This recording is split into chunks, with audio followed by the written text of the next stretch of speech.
कोई इसका भाई साहब ये तीनों सुख, ये जो तीनों होगा। सुख बताए हैं ना, ये तीनों सुख स्वरूप के सुख बताए हैं, उदाहरण दिया है। बुद्धिग्राह्यम, अतीन्द्रियम और ये सुखम आत्यंतिकम, ये उदाहरण दिया। तीनों का कोई एग्जाम्पल बताएं तो समझ में आ जाएगा। आचार्य जी प्रणाम। आचार्य जी प्रणाम जी। हाँ, जरा से एक वाक्य कहने की इच्छा हो रही है, इसमें सुधार करिएगा। सबसे नीचे का सुख है तामस सुख, जिसको बुद्धिग्राह्य वाले में रखा गया है। आलस्य, निद्रा, प्रमाद का सुख ये तामस है, सबसे नीचे का। सुनिए ये सुनिए तामस हो गया। इसके ऊपर जो है सुनो, तामस सुख जो है वह सुषुप्ति का सुख है। बोलिए आचार्य। सुषुप्ति में सुख का अनुभव होता है नहीं? हाँ, वो तामस सुख है। जी जी। उससे विलक्षण है ये। तामस सुख कोई कम थोड़ी है, राजस सुख कोई कम थोड़ी है, सात्विक सुख कोई कम थोड़ी है।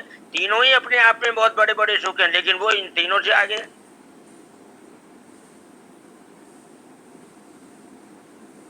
आप निद्रा के सुख को, सुषुप्ति के सुख को क्या कम हो? जी जी।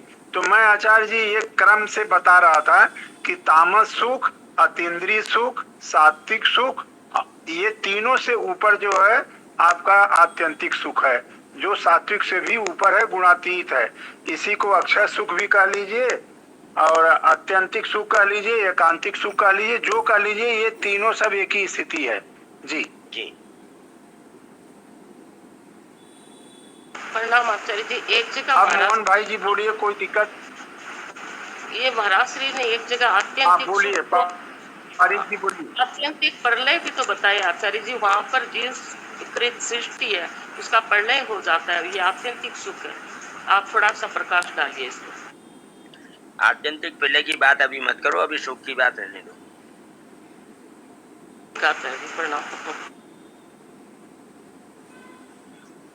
बोलिए। हाँ जी, निर्मला बहन कुछ पूछ रहे थे ना, क्या कह रहे थे निर्मला जी? आप कुछ बोल रहे थे उस टाइम।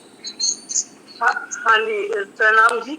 मैं ये कह रही थी, अगर तीनों सुख जो बता रहे हैं, आत्यंतिक सुख, अतीन्द्रिय सुख और जो भी सुख तीन बताए बुद्धि वाला, तो उसमें जो है ना कोई एग्जाम्पल हो, कोई उदाहरण हो तो फिर ज्यादा अच्छी तरह हो जाए।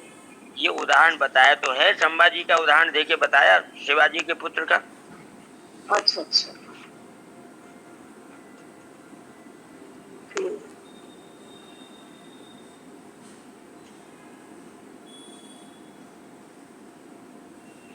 ठीक है आचार्य जी, आपने बता दिया। तो हम तो इसका भाव यही समझे ना कि बुद्धि ग्राह्यम, अतीन्द्रियम और सुख मात्यंतिक, ये तीन सुख है। ध्यान योगी को इससे तीनों से परे जो स्वरूप का सुख है वो मिलता है, यही बात है क्या? यह सुख आत्यंतिक, अतीन्द्रिय और बुद्धिग्राह्य है। अब आत्यंतिक को समझने में गड़बड़ हो रही है। आप आत्यंतिक को समझो, दोबारा बता रहा हूँ। बताइए। आत्यंतिक कहने का तात्पर्य है कि यह सुख सात्विक सुख से विलक्षण है। ठीक है, ये बात समझ में आती है। और अतीन्द्रिय कहने का मतलब है कि इंद्रियों के सुख से विलक्षण है। और बुद्धिग्राही कहने का मतलब तामस सुख से विलक्षण। ठीक है। तीनों प्रकार के सुखों में हम अच्छी तरीके से लिप्त आसक्त हैं, हमको कोई सा भी कम नहीं लगता है। हम जब गाढ़ नींद में होते हैं तो सबसे ज्यादा सुख लगता है कि नहीं, बताओ? हाँ बिल्कुल ठीक है। हाँ ठीक है। तो वो तामस सुख है। अच्छा, उससे विलक्षण है ये गुणातीत का सुख।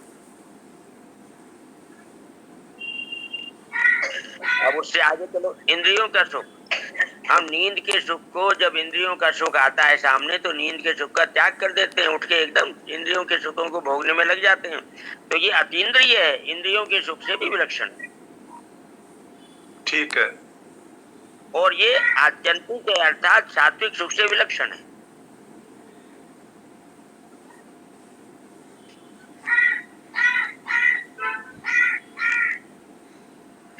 सात्विक सुख सात्विक सुख तो परमात्म विषयक बुद्धि की प्रसन्नता से उत्पन्न होता है।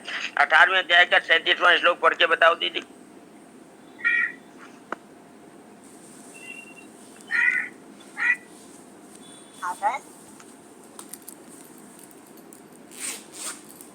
सात्विक सुख की बात जो है वो 18 के 37 में कही गई है।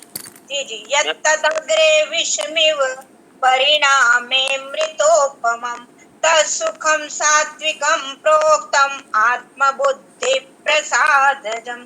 भगवान कहते हैं कि तीनों प्रकार के सुख को सुनो, जिसमें अभ्यास में रमन होता है और जिससे सुखों का अंत हो जाता है, ऐसा वह परमात्म विषयक बुद्धि की प्रसन्नता से पैदा होने वाला जो सुख सांसारिक आसक्ति के कारण आरंभ में विष की तरह और परिणाम में अमृत की तरह होता है, वह सुख सात्विक कहा जाता है। अब इसकी व्याख्या करूं। सत्संग, स्वाध्याय, ध्यान, जप, कीर्तन आदि से जो सुख होता है वह परमात्मा के संबंध से होने के कारण सात्विक कहा गया। परमात्मा के संबंध से जो सुख होता है उसको सात्विक सुख कहते हैं। कारण कि वह सुख मान बढ़ाई, सुख आराम, रुपये, भोग आदि विषेंद्रिय संबंध अर्थात राजस भी नहीं है, राजस से उत्तम है, और प्रमाद, आलस्य, निद्रा का भी नहीं है अर्थात तामस से उत्तम है। सात्विक सुख इन दोनों से उत्तम है, और जिस सुख की बात हम कर रहे हैं वो सात्विक से भी उत्तम है।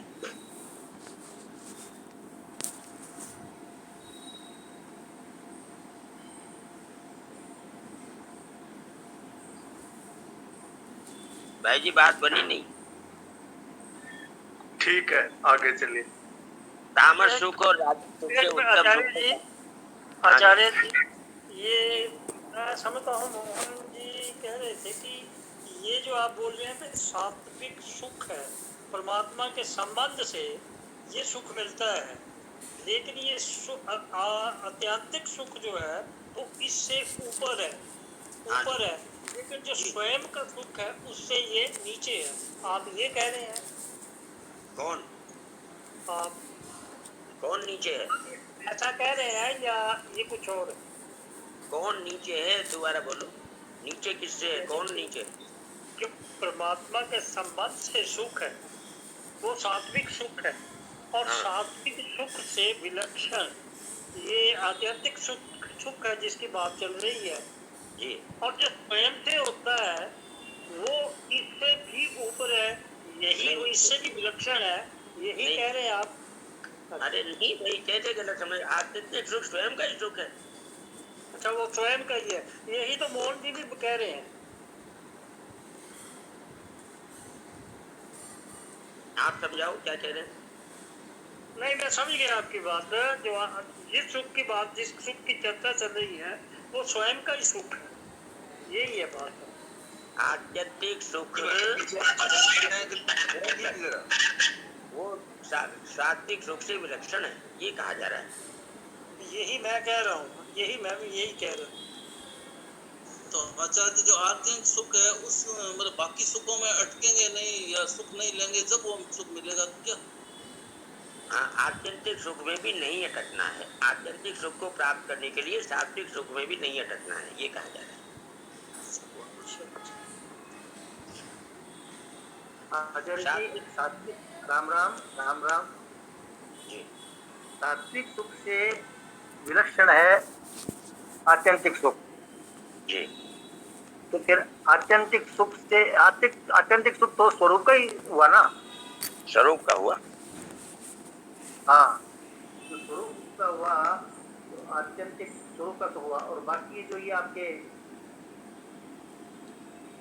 अतीन्द्रियम, आत्यंतिक एक हुआ क्या? आत्यंतिक और अतीन्द्रिय क्या है वो? अतीन्द्रियम और बुद्धिग्राह्यम। हाँ, तो आत्यंतिक और अतीन्द्रिय में क्या फर्क हुआ? अरे बाबा, आत्यंतिक सात्विक सुख से ऊंचा है, अतीन्द्रिय राजसिक सुख से ऊंचा है, और बुद्धिग्राह्य तामसिक सुख से ऊंचा है। अच्छा, ठीक है, तो तीनों की तुलना हो रही है यहाँ पर। तीनों से ऊंचा है ये कहा जा रहा है। तीनों से ऊंचा आत्यंतिक है। आत्यंतिक हाँ, हाँ, सात्विक राजस तामस तीनों से कहने का ये हुआ कि जी बुद्धि ग्राह्य सुख, अतीन्द्रिय सुख और आत्यंतिक सुख, ये तीनों जो सुख है इनसे ऊपर है अतीन्द्रिय सुख, तीनों सुखों से ऊपर है वो। यही बात है ना महाराज जी? नारायण गलत हो गया, बिल्कुल ही गलत बोल रहे हो आप। गलत हो गया, राधे श्याम जी गलत हो गया। मैं महाराज जी सुनना करो, मैं सही हूँ, मैं तो पूछ रहा हूँ। नारायण नारायण। दोनों स्वामी जी ने स्पष्ट किया हुआ है इसको। आप देखिए 445 पृष्ठ पर वेत्ति अपने चरवाम से ऊपर जो 3 लाइन है उनको पढ़ता हूँ, जरा सुनिए। आप पहुंचे वहां जहां मैं कह रहा हूँ। 445 पृष्ठ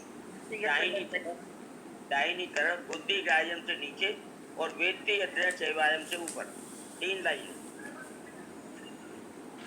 पढ़ता हूँ। बोलो। यहाँ सुख को, यहाँ इस सुख को जिसकी बात चल रही है आत्यंतिक, अतीन्द्रिय और बुद्धिग्राह्य बताने का तात्पर्य है कि यह सुख सात्विक, राजस और तामस सुख से विलक्षण है, अर्थात गुणातीत स्वरूप होता है। गुणातीत स्वरूप भूत है का मतलब है गुणातीत का मतलब है वो जो स्वरूप का सुख है वही तो हुआ। हाँ जी, स्वरूप का सुख है, गुणातीत का सुख है। तो यहाँ आपका धैर्य विलक्षण है, आपका धैर्य विलक्षण है।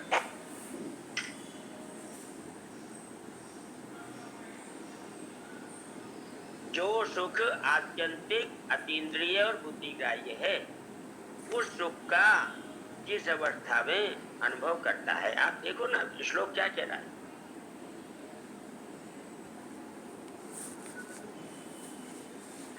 जो सुख आत्यंतिक, अतीन्द्रिय और बुद्धिग्राह्य है उस सुख का जिस अवस्था में अनुभव करता है और जिस सुख में स्थित हुआ ध्यान योगी तत्व से फिर कभी विचलित नहीं होता। तो यहाँ जो इशारा है वो स्वरूप के सुख की तरफ है।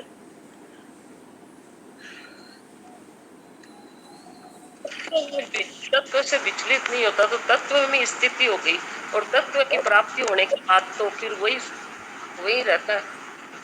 जी हाँ,